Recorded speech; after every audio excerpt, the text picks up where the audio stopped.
En littérature comme en cuisine, il faut savoir trouver les bons ingrédients. Au fourneau, Amanda Sters se donne la note de 3 sur 5. Mais elle assume entièrement son côté bon vivant.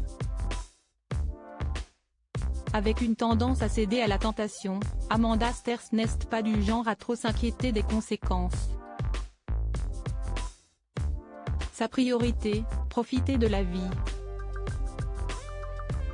En littérature comme en cuisine, il faut savoir trouver les bons ingrédients. Si est sans doute pourquoi Amanda Sters a accepté de répondre aux questions d'une interview Gastronomie et art de vivre dans les colonnes du magazine Marie-France. Si elle se donne la note de 3 sur 5 au fourneau, notamment à cause de ses difficultés en pâtisserie, l'autrice et scénariste assume entièrement son côté bon vivant. Sa boisson préférée ? Un verre de vin blanc de Bourgogne, un meursault. Son péché mignon ? De la baguette avec du beurre salé. Avec une tendance à céder à la tentation, Amanda Sters n'est pas du genre à trop s'inquiéter des conséquences. Sa priorité, profiter de la vie.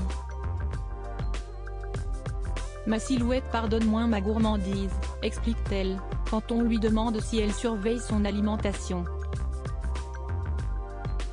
Mais je préfère accepter mes rondeurs. Les gens qui n'aiment pas manger me semblent tristes et suspects. Fille d'une mère avocate bretonne et d'un père psychiatre d'origine italienne et tunisienne, Amanda Sters a grandi dans les effluves de cuisine riche et variée. Pour autant, sa Madeleine de Proust est d'origine japonaise, puisqu'il s'agit du daifuku mochi, un gâteau de riz gluant fourré de purée de haricots rouges. Maman de 2 enfants, Oscar et Léon, fruit de ses amours passés avec Patrick Bruel, Amanda Sters divise sa vie entre Paris et Los Angeles. Elle a souhaité quitter la France après les attentats du 13 novembre 2015. Elle ne transmet pas, à ses enfants, que son goût prononcé pour la bonne bouffe. Au contraire, elle a récemment offert, à son cadet, son premier rôle au cinéma.